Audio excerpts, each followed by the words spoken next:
passed the switch instead of me coming up to the open house. She came up. She came home and she's the biggest advocate now for this. Really? She said that place is a shithole. Nice. Yes. But seeing is believing. Cool. Okay, good evening. Welcome to this presentation for, as you can see, the Kimmel Bogret, the architectural firm that we hired last year to take a look at this building.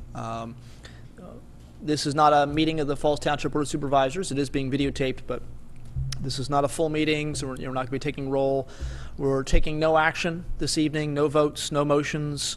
We're not giving any direction to Mr. Gray or any of the professionals at this meeting. This is strictly informational. The presentation you're going to see is also available on the website. It can be downloaded so that you can actually, go through the slide presentation at home. It's not just, a lot of times you view our meetings, reviewing them online. It's almost like a TV. Just for quality purposes, I think you'll be able to do that, but you'll be able to see the presentation as an actual PowerPoint, much more clear.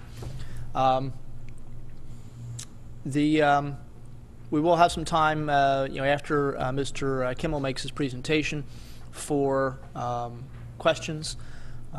This presentation is something the board members have seen in small groups. It was presented to us over the past few months, and so we are familiar with it. I want to stress that it's very, very early in the stages for this project. A lot of the information that you'll be hearing it's very kind of raw in many cases, and so we have a long way to go with this. We haven't made any decision about any of the plans you're going to see that you have in front of you, which direction we're going to go in, and so this is really a very, very, very beginning stage of this process. But we wanted to make sure the public was as involved as they could be. So I thank those people for coming out tonight, and hopefully we find this you find this very informative. And I guess I'll turn it over to Mr. Kimmel at this point, so he can begin his presentation.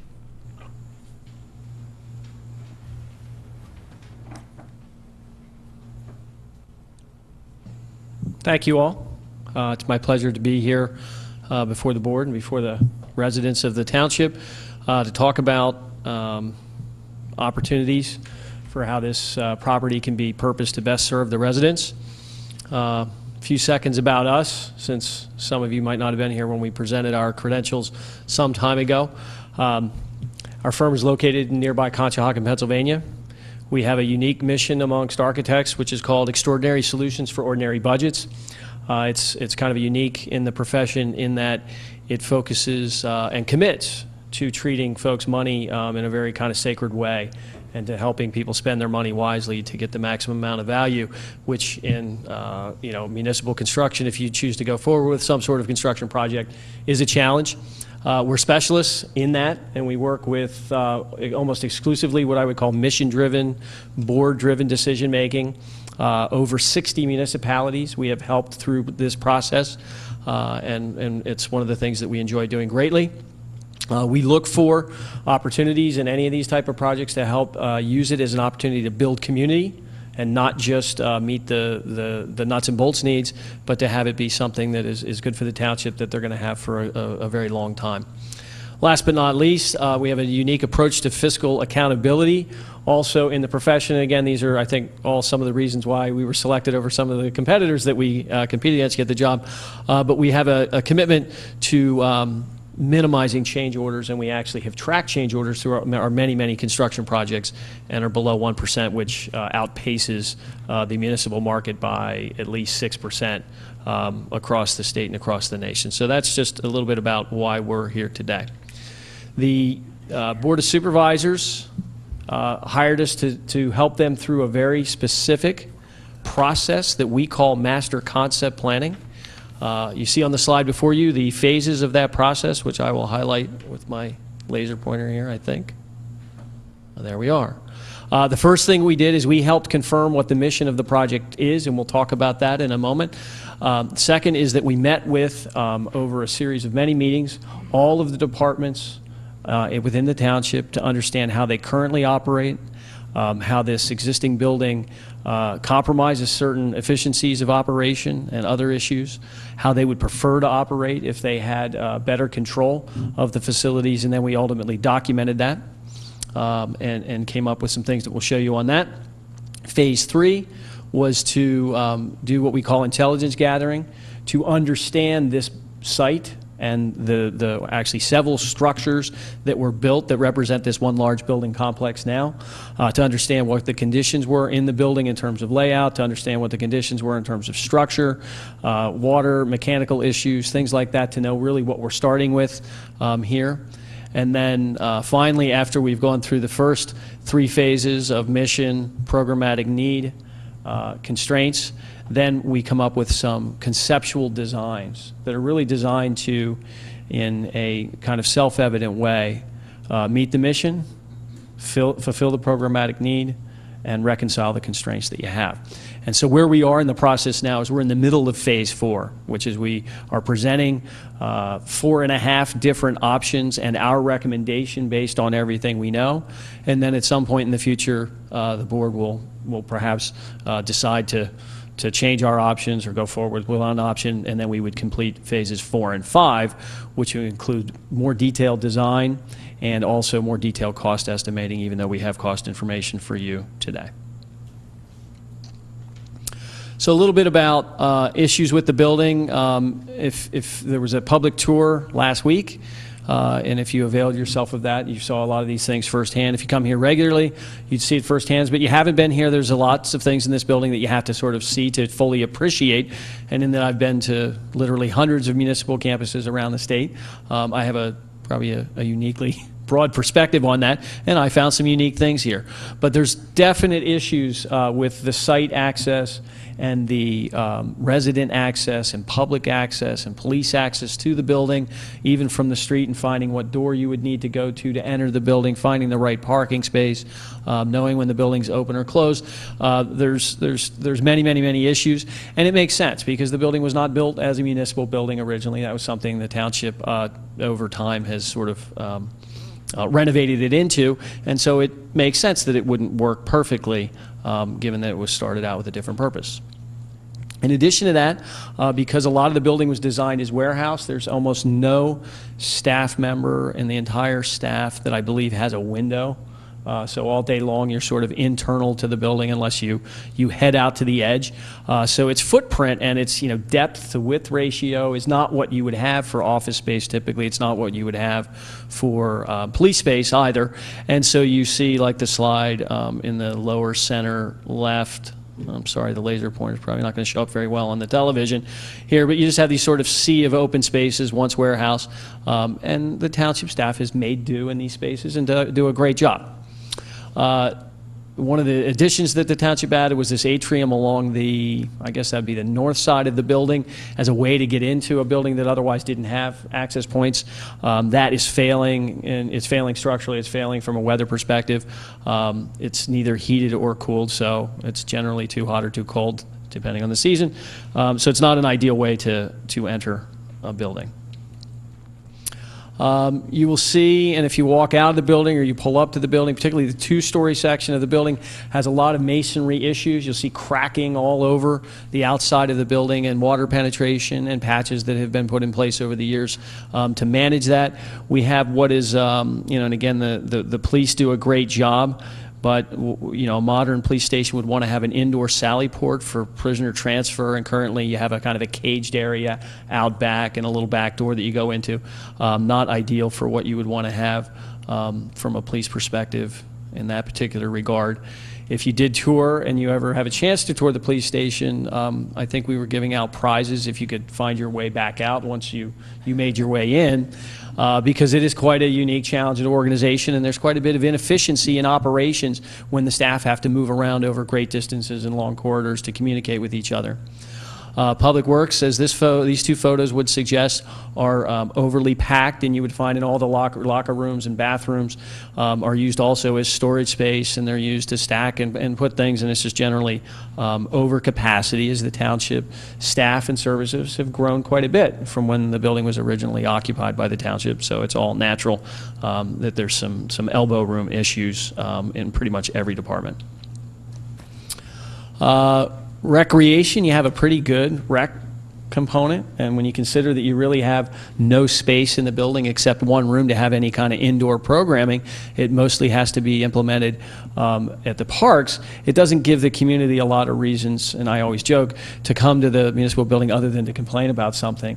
And to have a real community space, you want to have other good reasons to come together, and so there's few opportunities to do that now, and in some of the proposals, we would have more opportunities for community-based activities to happen in the building and not just operational space. So I mentioned that we went through a detailed programming phase with every individual department. That ends up being about a 12-page spreadsheet of every single individual space that is being utilized now, what is needed, and compares the two together.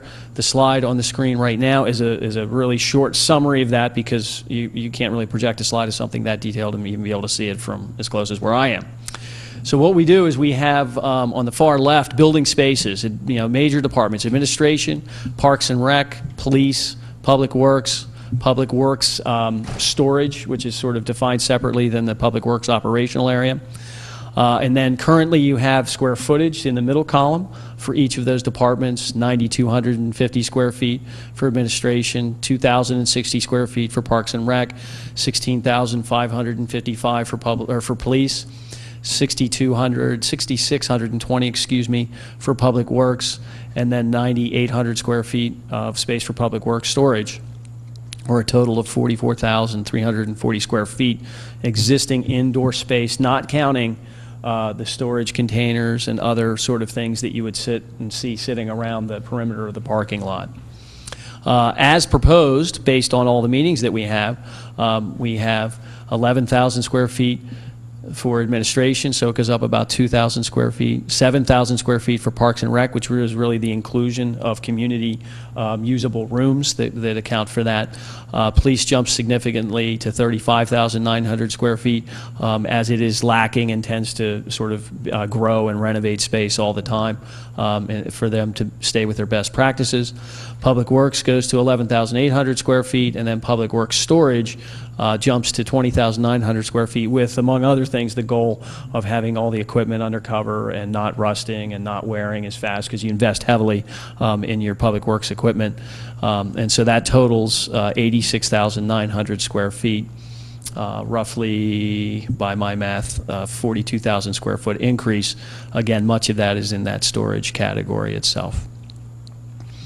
So currently you have, I'm sorry, and I said 44,340 square feet is existing, but you actually have 56,000 square feet existing when you count the second floor, so it's 44 on the ground, and I apologize for that. And at any rate, you also have tenant space in the building. There's several tenants, including the township engineer, and there was a goal to provide some additional tenant space in the future as well, and that's included in the total that you see. So with that said, that is our program need, and so you can see there's a delta of roughly 30,000 square feet of construction that would have to happen in order to completely fulfill the need as it has currently been documented. So our next step then was to gather intelligence. So what you'll see on this slide is an aerial photograph of the site, and I guess we are about, oops, uh-oh. I even hit escape. Oh. Or, Did that for me? Implement? What's up? I didn't do it. Is this where you were? I'll advance. There I was. I'm not sure what I did, and I apologize for that, but it wasn't a good thing. Trying to find the laser pointer here. So your Main Street access here, we're located right about here inside of the building, and you can get a good telltale here that the building was built in 1, 2, 3, 4, 5 different pieces over time in different types of construction, in addition to the components you have at the back of the site where Public Works, salt storage, and garage buildings. I mentioned, there's a lot of outdoor storage containers.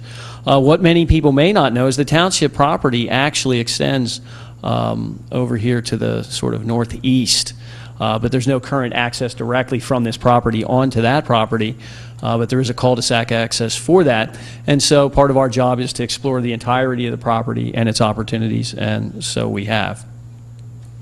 The main issues that we identified were access points and egress points for safety, cross-flow traffic for folks, for police cars, public works trucks, vehicles, pedestrian visitors, and so on as being a critical area of concern here. The existing buildings in their individual condition, the existing infrastructure. I'll point out some paving issues that we have found. Drainage issues and making sure that your stormwater management is kind of up to code, which it currently is not, because when the building was built there were no codes. So really you only have stormwater management for the more recent salt storage addition that you did, and if you go back you'll see there's a little basin for that. Topography, orientation, solar orientation are all things that we took into consideration, and I'll kind of point out here. We take as a given that your access point at the stoplight is going to be fixed, and that you, even if you wanted to move that, it would be an insurmountable challenge with PennDOT to do that, so we treat that as fixed. We look at an opportunity to create a second access point, and more importantly, a second egress point. So for instance, there's an accident at this intersection. Right now, if that would happen, it would be difficult for your police to get out and say they had a call somewhere else and they're on site. So we look at the opportunity of maybe accessing on site to this cul-de-sac so that you would have sort of a safety valve for that. We probably preserve and say we can't really manipulate the salt storage. That's all kind of in place, and we need to maintain access for that. So those are some of the critical issues from a site perspective. So with that, we went on to look at, and really as we were originally tasked with the problem, we were tasked with a renovation question with a follow-up question of does that make sense. So the idea was if we were to renovate and or expand this building, how would you go about meeting all the needs on the site? And so our first option that we present to you here, which is a quote-unquote addition and renovation to existing building, is in site diagrammatic form.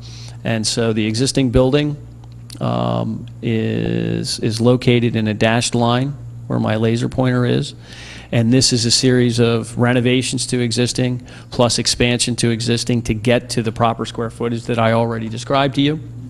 And it's really sort of generic and color coded, where blue equals police square footage, yellow equals public works square footage, red equals covered outdoor type storage, green equals Parks and Rec, orange equals Finance and Code, red equals the Township Administration space.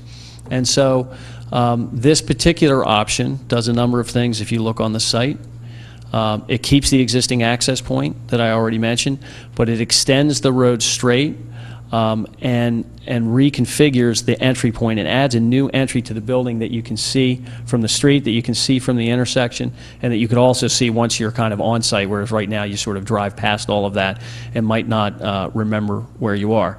It includes the demolition of the one-story portions of the police that were added later to the building to give us more ability to access on site. And then it provides for the renovation of the ground floor of this entire structure as police only. So that takes up all their square footage. Administration and all those other components move to a second floor, which is on the right of my slide. And then Public Works gets some additional new square footage on the rear of the lot that allows the police to actually expand into the space that we're currently in. And that's a reasonable option, and could be done. It has some significant logistical issues that I want to talk about that really involve how you would actually go about phasing this. And so we're going to talk about phases right now. So phase one in this scenario, just logistically in order to create a space bank to utilize, would be to build the new Public Works facility in the rear of the property. And that's a pretty reasonable suggestion, but it does have some direct impact day to day on how you use that space now and how you would use that space over the course of a year. So it's not taken lightly that we would do that. Phase two would then be to renovate the second floor and build a new front entry, such that you would be able to then move administration out of this portion of the building into that portion of the building to provide for additional renovated areas. And that's phase three, would be to move Parks and Rec to that second floor. Phase four then would be to renovate the old administrative area and the east portion of the police where those stars came up on the slide, do all that renovation work. Phase five would then be to do the demolition and move the police across into the newly renovated space. Phase 6 would be to fit out the remaining first floor of the police and build the addition that's in red on the slide now. And then Phase 7 would be to then do the balance of the site work, revising the ring road and so on. And when we talk about costs later, you talk about there's a whole bunch of logistical issues with having people move around within the building the way we propose in this option, that would, to keep communications up and computer systems up and power systems up while you're working on a building for, what would be the better part of 2 years. So with those issues in mind, we go, well, is there another option that has fewer of those compromises? And the pros and cons to that that first option are, it maintains the most of the existing square footage of the building. In other words, we utilize most of this existing building, but then its sort of cons would be that it requires departments to move many times. It has a very long construction duration, so you're sort of under sort of stress for a long time. And the Public Works building will be a challenge to work around during all of that. So then we have an option 2. And option 2 is a all-new building built immediately behind the existing building and the portion of the building that we're in right now, and particularly behind the 2-story portion. It has some similar strategies that I'll point out right away. Police still is ground floor coated in blue. Public Works is coated in yellow. Second floor picks up all the administrative components. And so it gives you a fundamentally different way on the site. So you still enter at the same point, but now you have kind of a proper front to the building that you can see with the parking lot where you would typically like to have it in front of the building. It provides a diversionary road that would allow police traffic and truck traffic to not go directly in front of the front entrance. So then once you're here as a pedestrian or a guest or a visitor, you're not crossing the truck traffic and your vehicles aren't. So it's kind of a nice sort of 1A to the original solution. It unfortunately also is phased in a multiple way. Phase 1 being, once again, to build in a slightly challenging way a new Public Works building that allows Public Works to move out of the space that they currently occupy at the, I guess that would be the eastern end of this building. You'd move Public Works across into the new structure. You would demolish a good bit of the existing building, really about everything beyond the meeting room in that direction, which, if you're watching, would be opposite the slideshow, would be demolished. That would create space on the site to build then the new 2-story building directly behind it, and everybody would continue to occupy both floors of the existing building, except for that portion, the warehouse portion, I'll call it, that would have been demolished. Phase 5 then moves the remaining departments into the new building and demolishes the balance of those buildings, and then, and then finally, then you do all of the site work out front once that is eliminated. And so it's a little bit better with regards to how the phasing works. We've dropped 2 phases and probably 6 months off the construction schedule. Its pros are it's less disruptive than the original scheme, but not without significant disruptions with regards to communications and operations on site. Its cons are it would still be sort of an abnormally long construction time for what you would expect for a municipal project. And the initial construction of the Public Works building still creates logistical challenges in the parking lot on the back of the building. So in an effort to then satisfy as many of those conditions as we could possibly do, we look to what is option 3. And option 3 has some other unique things, and I'll point them out on the site plan before I get into the color coding. Number 1, this option 3 is the first option that explores using, I guess, the toe of our boot in the shape of the property. In other words, it gives you access to that existing cul-de-sac, which I highlight here. It also moves Public Works onto that site and thusly out of the way of a lot of what would otherwise have to happen, and that drops like 2 phases out of the project once you do that.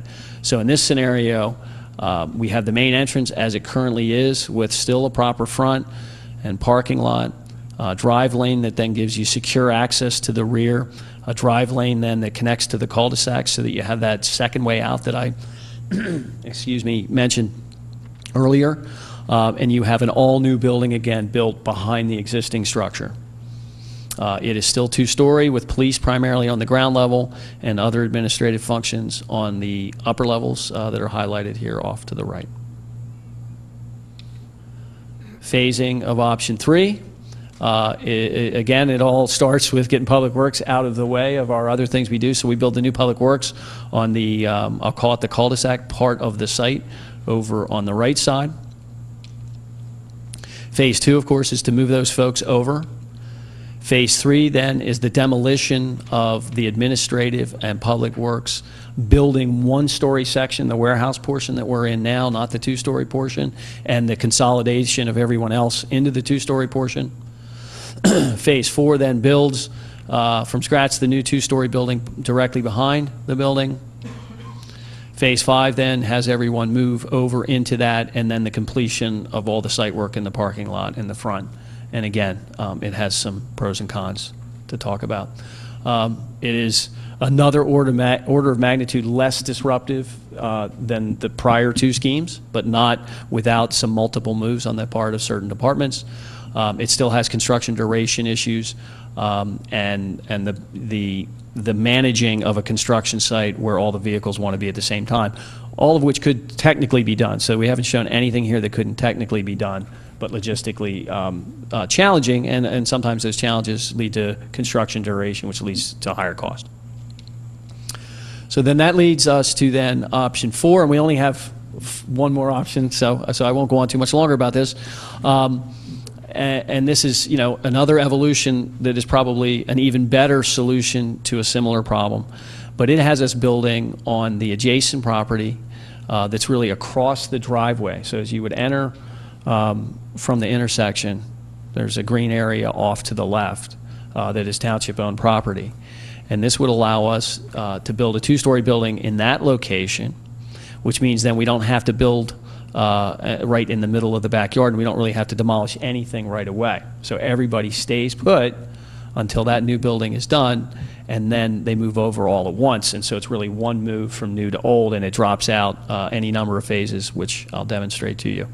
It also gives us the opportunity to reconfigure the entry while keeping the intersection, to create a visitor parking lot and then an overflow lot for staff and for events, secure back of the house operation.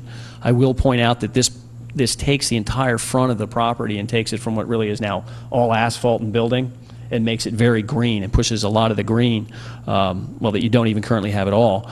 But this actually significantly reduces the total impervious coverage on the site while making it more utilizable, which is nice. Strategies that remain the same, still a two-story building with police primarily on the ground floor, administration and other functions on the second floor. Public Works, everybody gets new structures with the exception again of the storage building and the salt storage down below. Phasing of that, I've sort of already described actually, is to build the two brand new buildings while everyone occupies the space that they currently have. Phase 2 to that is to move all departments over and demolish the existing buildings. And then phase 3, such as it is to then clean up some of the site work once you've gotten everything out of the way as best we can. Phase 4 has basically a good option to it, and in phase 4 we would connect and utilize the cul-de-sac property, which now takes Public Works off the site again altogether, and we would still do this as our first move. This would give us the most flexibility, and you'll notice that much more green space on this existing property. It would really fundamentally change the character of how this whole site would be seen and utilized. With that, logistically, we think that this has the pros of it's the least disruptive and shortest duration of the project. The cons that someone might look at it and say, well, okay, you haven't reutilized any of the existing square footage in the building. And when asked and taken to task by the supervisors as to why we would consider that, which was perfectly reasonable to do, and we considered it with an abundance of caution. It has a lot to do with, and we'll show you in the cost estimating, the fact that the condition of this building is such that you can invest a whole lot of money just to get it sort of more usable, and it's still an old, not very good condition building, and a lot of it would just go to fixing things that are bad. The metaphor I used was if you were thinking about restoring a car or found one in your grandmother's garage and it was undercover and you were all excited, and you pulled it up and it was a Corvette, and you say, hey, that's worth investing a lot of money into, because when you're done it'll be something fantastic.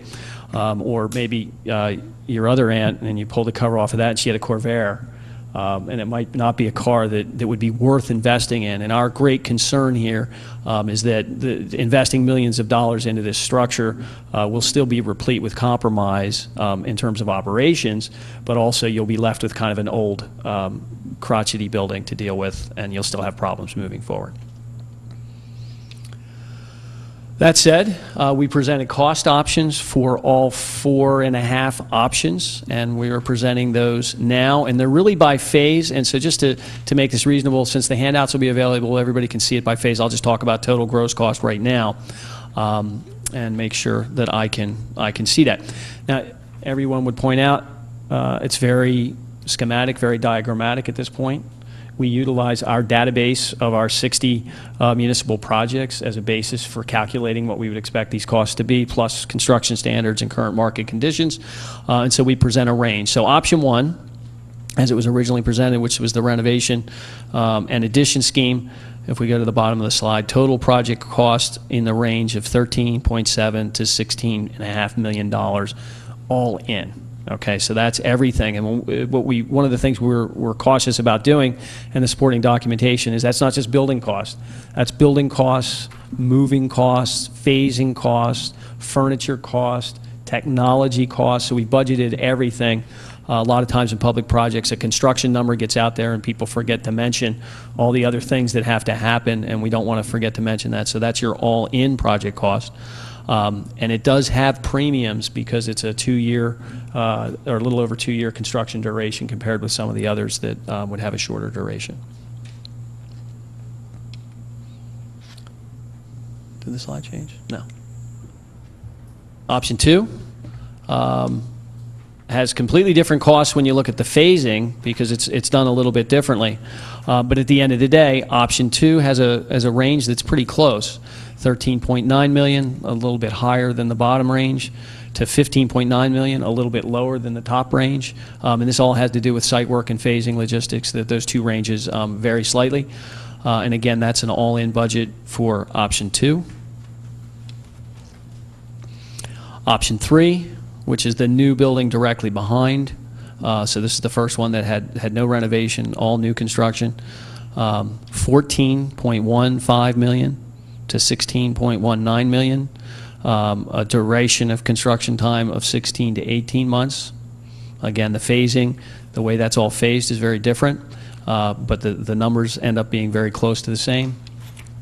And then option 4 comes in at 13.7 million to 15.8 million. And one of the reasons in the supporting documentation to all this, the square foot cost numbers go up because it's all new construction and you're not renovating. But logistical costs come way down, phasing costs come way down, risk of change orders and contingency come way down in an all-new building rather than a renovation building where it's really hard to know what you're doing until you do it. Significant to this is construction duration goes from over 2 years for option 1 to 12 to 14 months for option 2, and that's, there's cost benefit to that because the contractors are not on site as long, and there's also operational benefit for the services that have to be provided during a construction process. With regards to schedule, and obviously there's been no direction for us to move forward, but we were asked to project how long it would take if we were to start pursuing one of these options in the near term, and how money would have to be allocated for that. And so assuming that the Board of Supervisors would authorize us to go to the next phase of our study, and the next phase of the study would be to select one of those options and develop it in further detail, which is what our contract includes. and end with more detailed cost estimates, more detailed interior layouts of the building and exterior image and so on. If that would happen in fall, then the earliest that we could get approval for that and begin the more detailed design documents would be winter of 13. Completion of the design phase would be summer of 13, and that wouldn't go out to bid before really about a year from now. And then summer of 13, end of summer 13, you begin construction, and depending on which option you picked, summer fall of 14 or summer fall of 15 would be the projected completion date, again, depending on whether it be option 1, say, versus option 4.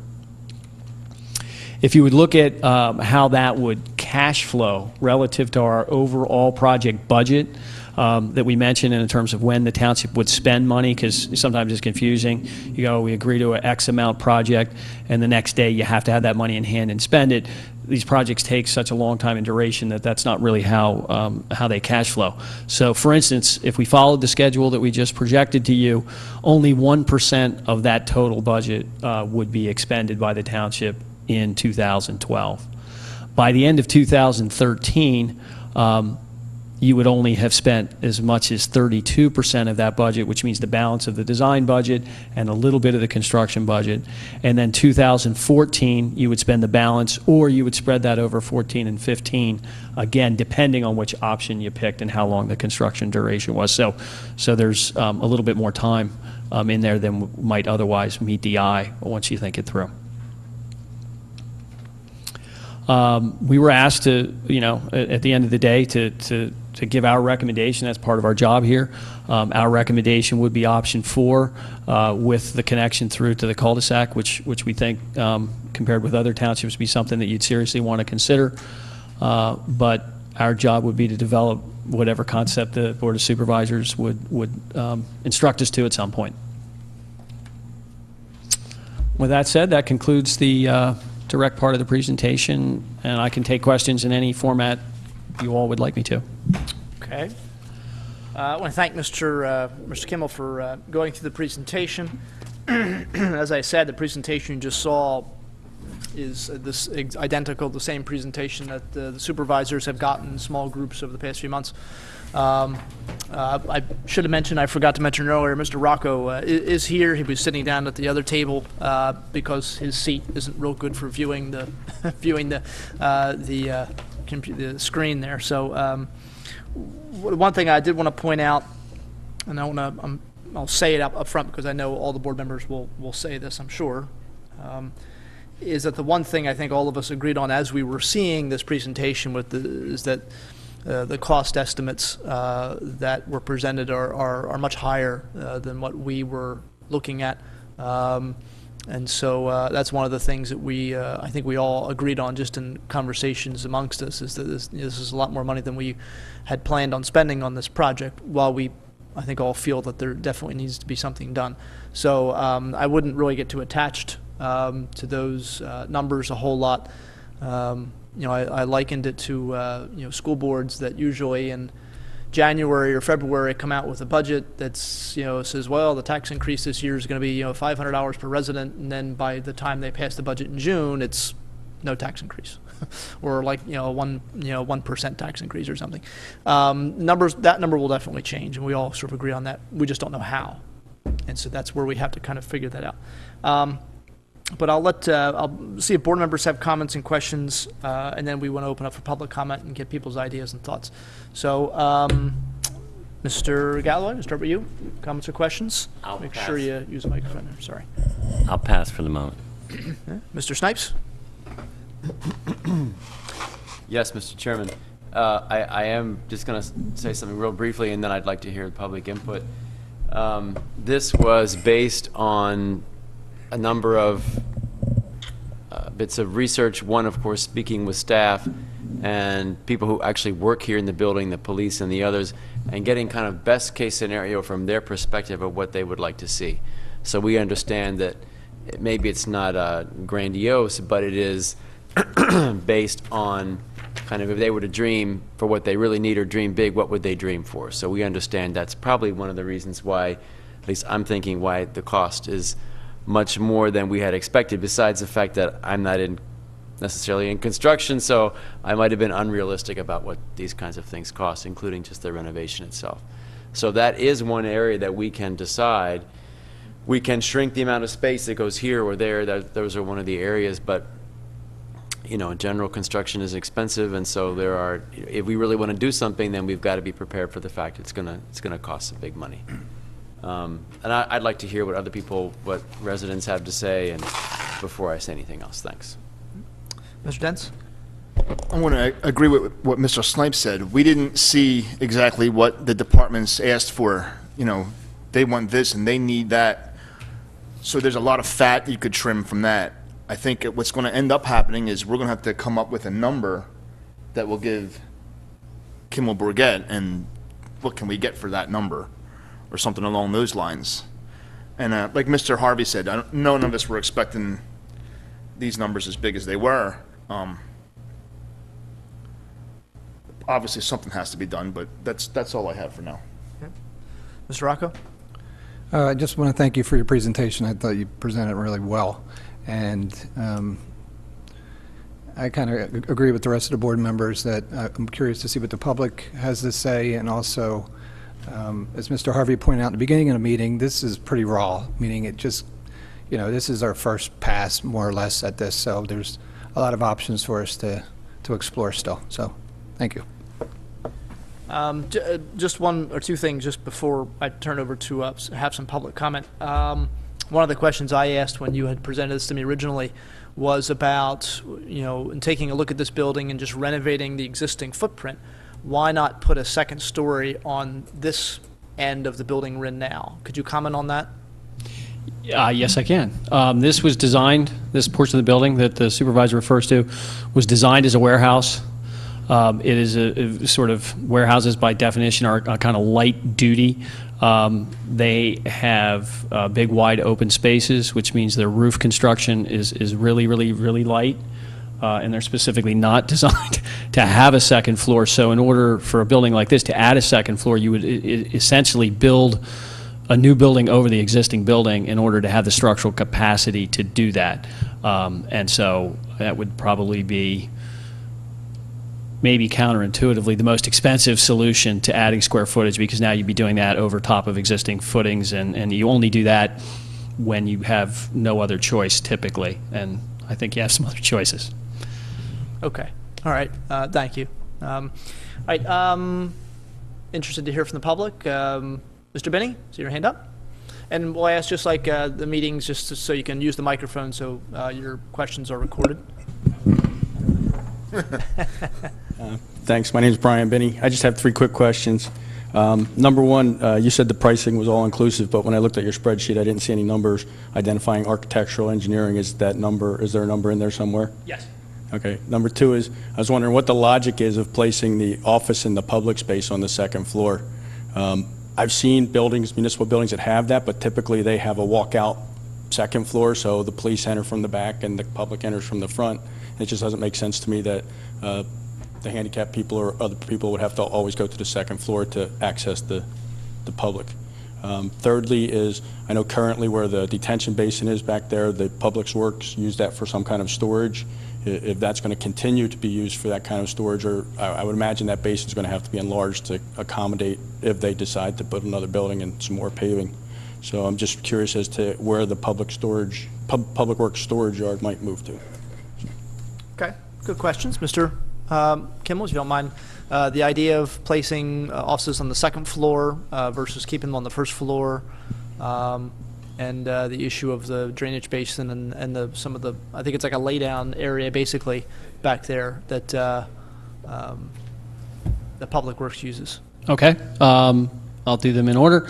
The issue of the first, second floor issue is a good question. I probably didn't clearly articulate that in option 4 because of the way the grades go. There would be the option to push the building down so that the police was actually on a lower level, and that the public section would be on the ground level relative to parking. That said, it could be done either way, and the other options all have it up. The diagram, it would include a proper kind of open lobby that would give you free access and good accessibility to an upper level public area as well, so that the interface would be good and have elevators and so on. And that is done in lots of office buildings and township buildings. And so if we went that route, we would solve it well. And if we looked at it in more detail and decided to push the building down so that the police was almost just as you described, daylighted, we've done a number of township buildings that way. So I think both options would be in play, and either could be really well resolved. But I would definitely think of, there's lots and lots of corporate and healthcare buildings that have many of their services above the ground floor, and that can be well resolved, and that would be our job. With regards to laydown area, we have accounted for, in all the schemes, we've accounted for every square foot of paving that is currently used and every square foot of almost paving that's currently used, and we have reallocated that in the site and are mindful of that. And part of it is we do pick up area because all the storage containers and other things that are out on the site now would go away, and so your site would be a cleaner place, but that also frees up area that you currently can't use. So that was well taken into account, and we got good information from the Public Works Director on their needs. Right. Just a follow-up question for me. You talked about decreasing the amount of impervious surface. Do all 4 options, or 4.5 options, decrease the impervious surface? If I recall correctly, 3 and 4 decrease it. 1 and 2 are closer to net 0 Okay. change. Okay. Now, you just said with option 4, it would be a bi-level building, 2 stories, but the police could access it from the rear. Would that mean that the township building, the second floor, would be ground level? It could be. It could be. Because if you look out there, the grades drop off such that you could tuck that in. It does create then the question, though, of how the public accesses the police, because you create this sort of reverse condition. A project that we happen to do for Upper Dublin Township, if you're ever there, right in Fort Washington, it actually has all of the the officer staff and detective staff and public interface on the upper ground level with the regular administration, and then all police operations that the public wouldn't interface with on the lower level as a solution for that. So there's lots of ways to solve those type of problems. Okay. Mr. Binney, any other questions or follow-up or anything? Okay. All right. Anyone else? Mr. Mariani?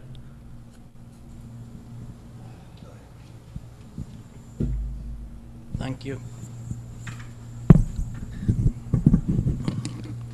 I know this board has heard me say a million times that host fees should never be used to pay for projects that exceed township responsibilities, that they should only be used for extraordinary capital expenditures, major repairs and replacements, and I can tell you tonight, I feel that this renovation is a proper use of host fees because that's apparently what we're going to have to do. And get him a drink of water, please. Yes, I think Mr. Dents is... Where's Mr. Mariani, and what did you do with his body, Mr. Kenny?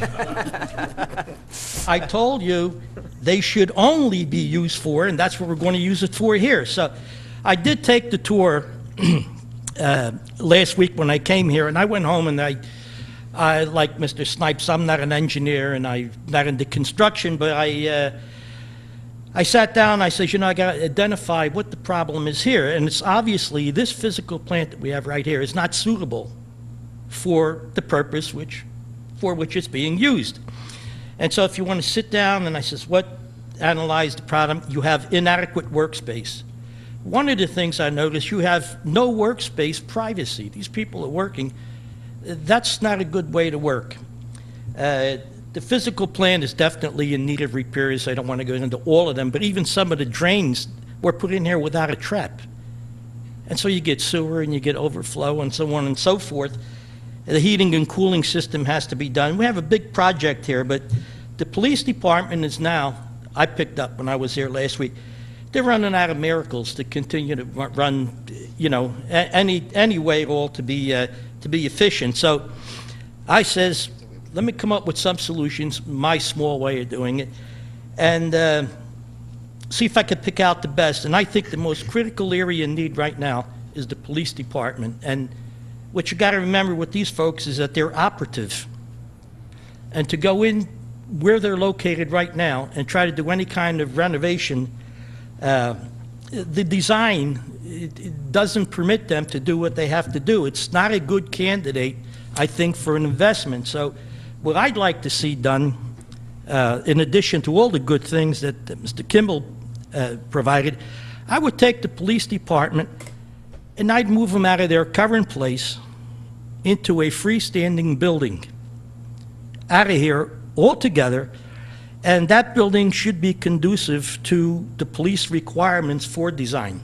So now we got the police department out of here to another location. I use the present police space to expand our present work areas and our storage capacity, which is sorely lacking.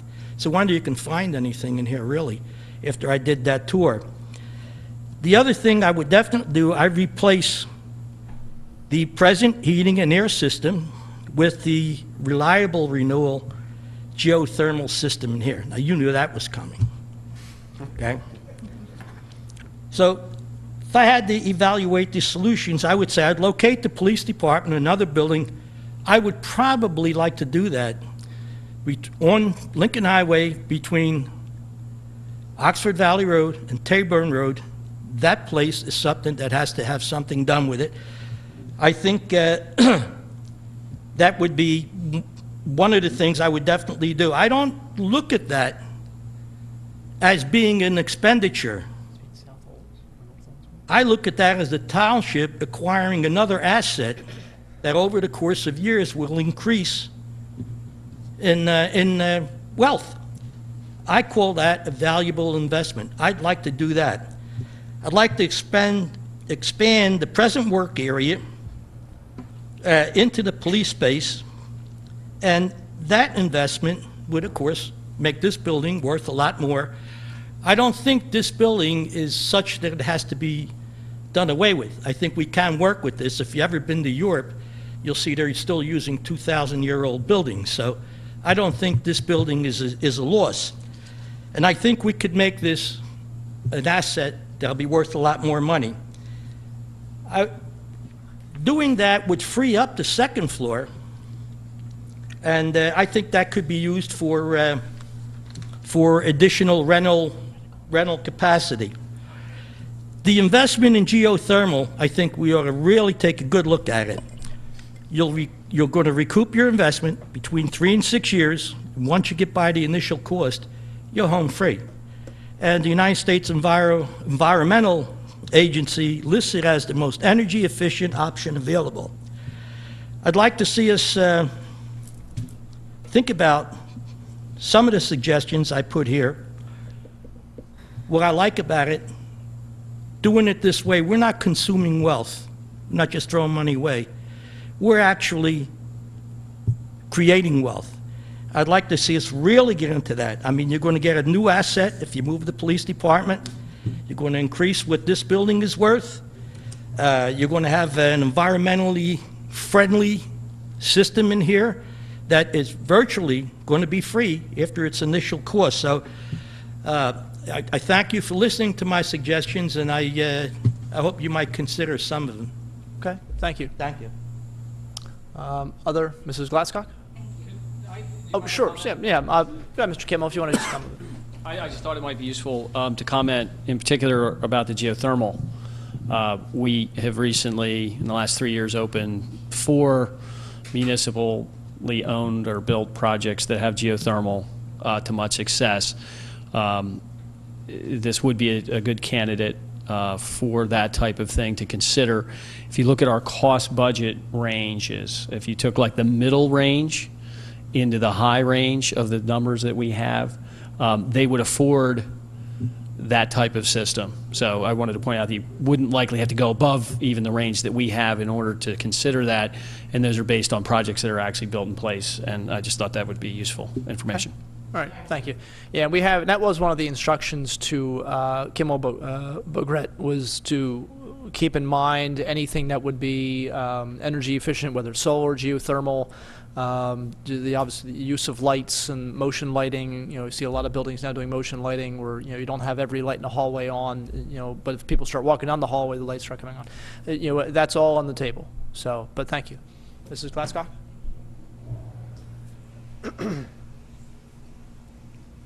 This past conversation feeds into what I wanted to say. Your initial cost is not where it stops. When you compare heating and cooling costs for an old building and with a building that's built with new materials that are much more energy efficient, with techniques that are much more conservative as far as using your utilities, the cost should include also the projected heating and cooling and maintenance cost. And I think if you factor that in, I think you alluded to the fact that refitting old structures can be very, very costly. So initially you would want to make do and use what you have, but it might be completely more cost efficient on the long term to new construction. Thank you. Thank you.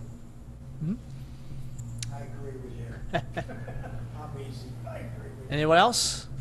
See a few more people in the audience. No? Okay. Any other public or board comment? Mr. Snipes?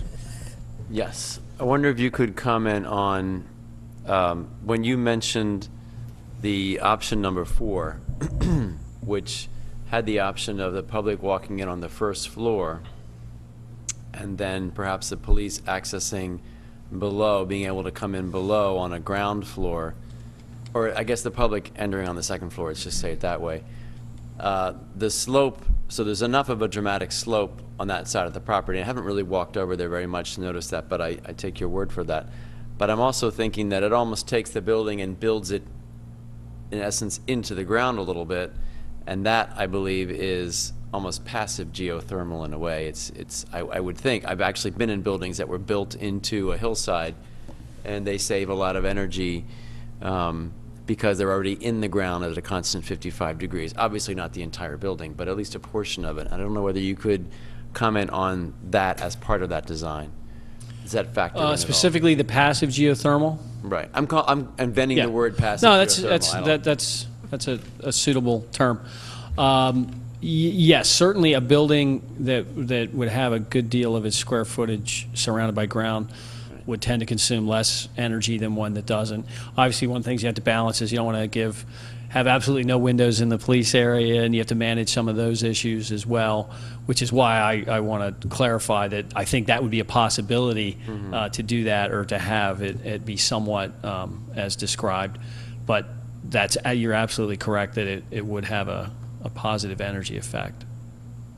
Could you comment again on the issue that Mr. Harvey brought up about comparing the impervious surface? You said that in option 3 and 4 it's actually reduced from option 1 and 2. Yeah. It was a little hard to picture when I saw it because I thought option 4 looked like a lot of impervious surface, but then when you showed us the aerial of our present design, it's one giant asphalt slab, that's really when you look at it. It's, and even there's areas that are paved that you don't even use as paved. I mean, if you could just go in and cut out paving and have it be greener than it is now, but that photo tells a lot about it. And I'm sure that was cobbled together, and it got more and more paving as you needed to do certain things. And so if we go all the way back, if you can hold that picture in your mind, to that. Yeah. You can really see right now the paving area that's on that photo is all this. We just have that little bit of green here, and there's a fair amount of paving down here, so you obviously do pick up some if you gather to that site. But the way that's kind of used down there anyway, it kind of axe paves. So it'd be a significant change. Significant. And even in 3, if I can find that one, you see a good bit of effect there too. In fact, maybe slightly more so in 3. just because of the way that's laid out. I don't like the circulation of the traffic quite as well in 3 as I do in 4, but a big difference. And the perceived difference also, the green would be in a place where you would tend to see it rather than kind of having it run along the edge. Do you anticipate needing to change our stormwater management in, I guess, just take option 4, for instance, in terms of other basins, or where's the second phase of option 4, the second All right, design bear of with option me. Wait, did I? No. There we are. 4? Yeah, that one. Yeah. What I can tell you is right now, you really, absent the tiny basin you have for the salt storage addition or project that you did, there is no stormwater management. It just, everything just runs off. So It's sheeting off. yeah, so we would be you would become into full compliance for the whole site as part of the project by definition, because you'd have to. Plus, it would be a good idea to. And obviously, certainly, we would be using some of these green areas that you see as the space where we would do that, with our goal to have as little subsurface storage as possible, because it's just more costly. So if you can do it well at surface, that's what we try to do. Thank you. Switching topics just for a minute, could you talk a little bit about the community space you were speaking of? Are you talking about a room like this, or? Yeah, and it's just been a long enough time. So I'm going to caveat this by saying this is as I recall it, and it might differ slightly. But when we talked about that, we talked about having, a public meeting room, and then having a series of, I think it was 3 community rooms, one of which would have like a movable partition, so it could be very large or it could be a little bit smaller. One of which would be a little bit kind of nicer, and one of it which would be designed that it could be used a little harder, and you might have Little League sign up, or who knows what you might have there that or have arts, have classes, have really rec programming that would be arts and crafts based or whatever, that would have more cleanable floors. So I believe it was 3 community rooms that went together. We've found those to be highly successful, where people have invested in them, where they're programmed, literally, 300 days a year. There's events, some of which generate revenue and some of which are just gratis to the community. And good, healthy Parks and Rec program, which you have, I think, can do that well. And so that's the kind of space we're talking about. Okay, thank you. Any other board comments or questions? No, I appreciate the presentation. It's the second time I've seen it. And I also appreciated the public comment as well. I didn't want to comment earlier. I wanted to hear what people had to say about it. And thank you for your comments. Those guys. Mr. Dents, Mr. Rocco? I'm good, thank you. Okay. Taking again, thank you for being here, and for the public as well. We've. Oh, another question? Yeah, good, sir. You want to come up and? I just wanted to ask you a question. I won't make the trip. Was this the only site considered? At the tour the other day, someone from going around the tour had said the township owns other large tracts of land that might also be used. But I see everything here only involves this particular site. No, the township really doesn't own either large tract, aside from the community park, obviously, and other parks. We don't own any other large tracts of land. Certainly just in talking amongst ourselves, just informally, we've, could we build a township building somewhere else? Could we sell this building and just build something brand new in a totally new location? That's certainly something we've thought of. The problem becomes where. You obviously want a large facility that has access to public water and sewer and good road access and things of that nature. And there really aren't a whole lot of open places in the township that fit that bill. Again, we are very early in this process. So yeah, we pretty much tried to stay with this, and that was actually the direction in defense of Mr. Kimmel. The original direction we gave them was really to look at the existing footprint of this building and try to renovate it. Not about his presentation, because that's what you told him. Yeah. But at some other point, and someone thinking about other places, one thought comes into my mind, Mm-hmm. is every time I drive by it, I wonder about it, is that big empty drive-in movie on Route 1. Yeah, that's, I don't know if that's even adequate in terms of size, and of course, it obviously somebody else owns that. right. But maybe at the cost of buying it and building something might still be cheaper and quicker than demolishing chunks of this bit by bit and moving things around and whatnot. Yeah, no, that is something, and I usually get asked about that property, you know, every 6 months or something like that. Somebody asked me about that property, and Leaves fall down, you can see. yeah, I know, and it is a property. It's owned by someone, I think, from Texas. He's owned it for a very long time. I know when the hospital down the road was looking to move, they were inquired about that site, and he did not want to sell it. I know other people have looked at that site over the past 10, 20 years and have communicated with that gentleman, asking him if he's interested in selling, and he's not. Not to say that he wouldn't necessarily sell to us if we wanted to think about it. But we really don't know anything about the land itself, what's there, what's not. But yeah, no, but it certainly is an interesting suggestion. And I should apologize. The question, since the gentleman wasn't using a microphone for people at home watching the video here, the question was, have we ever looked at other pieces of property that, other than this one, for a project, does the township own any other pieces of land where we could build a brand new building? And so I was answering those questions. And the question about the drive-in movie theater, the old drive-in movie theater on Lincoln Highway, that was raised as a possible site. But as I said, we don't own it. The gentleman who does own it, we don't have a lot of contact with, and he doesn't seem real interested in selling. But certainly it's something that the board members over the next few weeks will be talking amongst ourselves, and obviously we're going to have a vote on this, on some kind of direction. Whether it's to go with one of these options or whether it's to go with something completely different, or hopefully I think within the next month or so, maybe the one meeting we have this month or sometime in September, I think we'll make some kind of decision. I'm assuming, but that'll that's all those discussions are going to take place. And again, it will be a public vote and a public discussion, and more public comment will be allowed. So, we're trying to do this as openly as we can. I think people, appreciate everybody being here and helping us do that.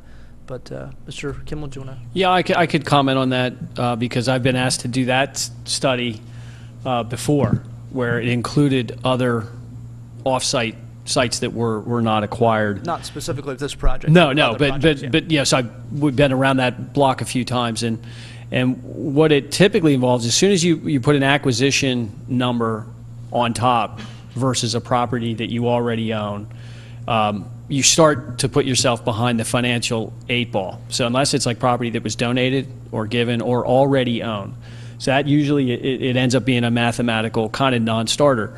The second issue is if it's like an undeveloped site, it's called a more virgin site. When you get into the development costs and highway improvements and intersections and utilities and infrastructure that you already have here in large regard, that puts another thing. And so, we've probably done that study 7 or 8 times, and there's only been one instance where the township went with the off-site solution, and that later turned out because there was a financial, relationship with the property owner that ended up getting people in trouble. Anyway, so what I said, if we would exercise that, I could, barring a property that was donated to the township in some form, so that it didn't add to that equation. Oh, plus you're usually taking a taxable parcel off the tax roll at the same time, so then you have a net revenue decrease. And so it's just one of those things that it's hard to ever get it to work out where it makes a lot of sense, unless you flat out don't have enough room where you are, and then you have no choice. So that's a good question. Yeah, good. One more question. And I'm a little embarrassed when we began to look at this to realize that I was not even aware of the exact proportions and lot line of the township property here, and I did not know of, as you called it, the toe of the boot, the lower area of the township property here connected to the building. And I wondered if you had an idea of the actual size of this property. Is it 10 acres, or what is the size of this township property? And I'm really sorry that I don't even have that information. I actually never It thought might have been on one of the early slides, and 2 months ago, I could have quoted you down to like the 10th of the acre, and it's not coming to me as we speak now. I will see if it's on one of these slides. Peter, do you happen to recall now? I didn't notice it. I could certainly get you that. We ought to all have it at the, you know, the tip of our fingers, but I've Yeah. actually never thought of it before. And I'm trying to guess it just by visualizing it. Yeah, I apologize. I mean, we have that information, and we Okay. utilize that information, but I don't recall it off the top of my head. I'm going to add that the cul-de-sac we're talking about is at the end of Lincoln Circle, which is the next road down on Lincoln Highway. At the bottom of the street there is a cul-de-sac that actually attaches to our property here. And that road is a public access road? Yes. In Public all, in all road, yeah. aspects? Yeah, there are businesses located off that There's a road. body shop there and the top of the shopping center at the top of the traffic light. Yeah, and you know, right now, if you go down there, the road is utilized as like vehicle storage, and some of the properties got things going on. I could imagine where you could have a mutually beneficial relationship even with those people, where maybe they would then lease a piece to have some kind of legitimate vehicle storage if that's what they need, because you don't need all that for your use while still doing that, and then having that street not be so congested. Like right now, you know, there's a couple times I've been down, it was clogged up Actually, yeah. with vehicles parked. The one big business just moved out of there. Oh, really? Is the Superior Towing that just moved into the old Gray Bar lumber site. Yeah, So that the big one that was down there is gone now. Okay. That had all the cars, I'd imagine. right, probably right, yeah.